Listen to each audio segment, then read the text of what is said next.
이거는 투입 중심 예산이고, 그 다음에 지정된 그 회사의 품목, 지정된 단가, 금액 범위 내에서만 그걸 구입해야 되기 때문에 이 정부가 돈을 낭비하지 않고 엉뚱한 데다 멋대로 쓰지 않도록 통제하기 위한 예산이에요. 통제 중심의 예산이에요.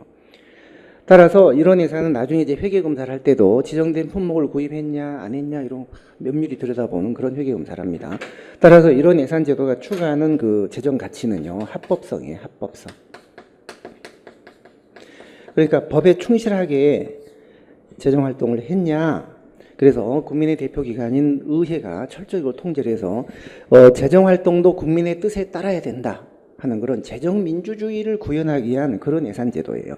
피스컬, 이걸 데모크라시라고 하죠. 피스컬 데모, 재정 민주주의라고 해요. 이 642조 맨 꼭대기 품목별 예산의 장점에 보면 이제 1번 의회가 정부의 재정 활동을 통제하기가 용이하고 책임을 묻기가 용이하고, 그래서 왼쪽 날개 피스컬 데모, 재정 민주주의를 구현하기가 용이하다. 그런 게 가장 큰 강점이에요. 정부의 재량권 안 주고 이게 통제만 하려고 한다면은 이 제도가 제일 좋은 제도예요. 이게 처음에 나왔다가 1950년대 미국의 트루만 대통령이 이걸 버리고 연방 정부에 이제 새로운 예산 제도를 도입을 했죠. 그게 바로 성과주의 예산이에요. 퍼포먼스 버제팅 시스템, 성과 중심의 예산. 그러니까 왜 이게 도입되냐면 이제 1950년대 정도 되면 행정국가잖아요. 행정국가. 경제대공황이 이미 발생했죠. 그래서 이제 정부 기능이 엄청나게 팽창을 하고 했는데 정부가 엄청난 재정 운영을 하는데 이걸 일일이 국회가 품목별로 지정을 하고 통제를 받고 불편하다. 너무 불편하다. 행정부에 엄청난 재량권을 주면서 예산은 돈 쓸 수 있는 재량권은 안 주는 게 이게 모순이다. 그래서 이제는 통제보다는 행정부가 알아서 능률적으로 집행을 하게 품목별로 지정을 하지 말고 사업별로 예산을 편성하자. 사업별로 해야 그게 사업의 성과를 알 수 있잖아요. 이거는 보도블록 몇만 장 구입했다, 뭐 PC 몇 대 구입했다 이것만 나오지, 그렇게 해서 그럼 뭐 성과가 뭐란 얘기냐, 그게 안 나오잖아요. 그래서 이 제도의 가장 큰 맹점이 사업의 성과를 알 수 없다는 거예요. 사업의 성과를. 행정부에 너무 재량권을 안 주고 사업의 성과를 알 수가 없다. 그게 단점이에요. 자, 642조.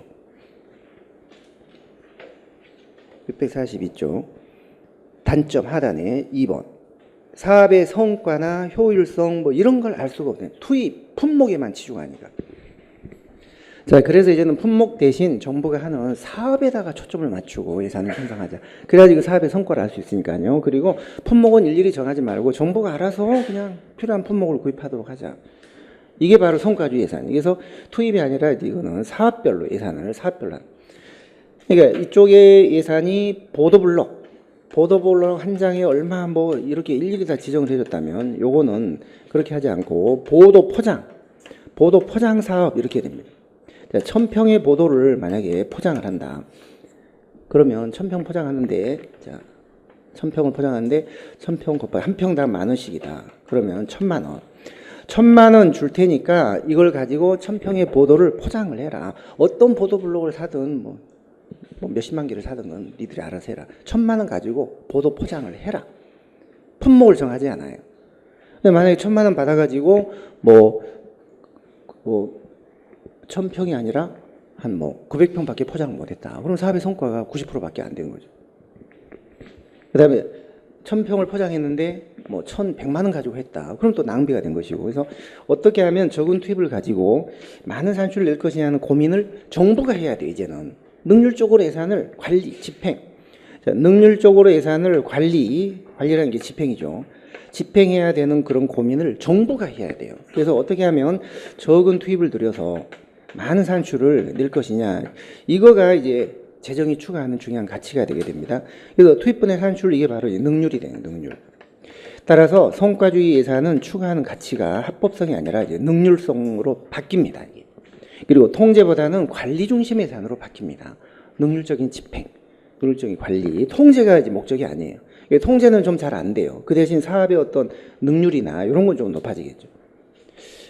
자, 이게 이제 성과주의 예산인데 성과주의가 이제 어떤 또 문제가 있었냐면 그런데 이 보도 포장을 작년 말에 여기다 보도 포장을 했는데 또 거기다 한 거예요 구청장이. 보니까 연말에 돈이 남아가지고 되게 안 쓰면 불용 처리되거든요. 우리가 예산을 쓰지 않으면 불용 처리가 돼요.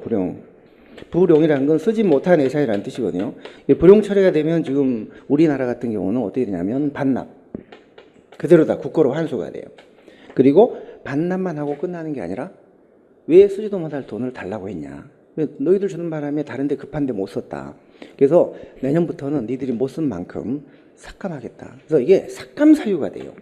만약에 100억을 불용 처리했잖아요. 그러면 기획재정부가 100억을 국고로 환수하고 플러스 내년도 너희들 예산 중에 100억은 삭감하겠다. 여기 자꾸 안 쓸 돈을 왜 달라고 하냐. 그러니까 연말에 이 불용 처리가 되면 손해니까 기를 쓰고 막 이걸 쓰려고. 그래서 멀쩡한 보도 막 갈아 끼우고 하수도 파서 메꾸고 연말에 길이 막히는 이유가 있잖아요. 연말에 길이 막힌다는 말 많아요. 그게 두 가지 이유예요. 첫 번째 택배들 선물 그 운송 때문에 그렇고 또 하나는 쓸데없는 이런 보도 포장 뭐 이런 거 하기 때문에 그래요. 실제 그래요, 실제. 그래서 이런 걸 막아야 되는데 보니까 연말에 지난해 보도 포장을 했는데 이걸 불용 처리하지 않기 위해서 또 이걸 한 거예요. 결국 이거는 목적의식이 없는 그런 거 사업을 한 거죠. 자, 그래서 이거는 상대적으로 투입보다는 산출을 투입만 이건 중시했다면 요거는 투입과 산출 간의 관계까지 생각을 한 거거든요. 투입과 산출. 그런데 산출은 중간 산출, 보도 포장이라는 중간 산출은 생각했지만 그 보도 포장을 한 이유가 뭐냐, 목적이 뭐냐. 목적이 예를 들어 뭐 소통 개선이라든지 소통 아니면 도시 미관 개선이라든지 이런 목적이 있을 텐데 이런 목표를 생각하지 못했다는 거예요. 이런 목표를. 보도 포장까지 이거 산출까지만 생각을 했지 그게 도로 소통을 위한 것이냐 도시 미관을 개선하기 위한 것이냐 목적은 달성. 만약에 작년에 보도 포장 한 데다가 또 했다면 이거는 뭐 소통이나 도시 미관하고는 아무 효과가 없잖아요.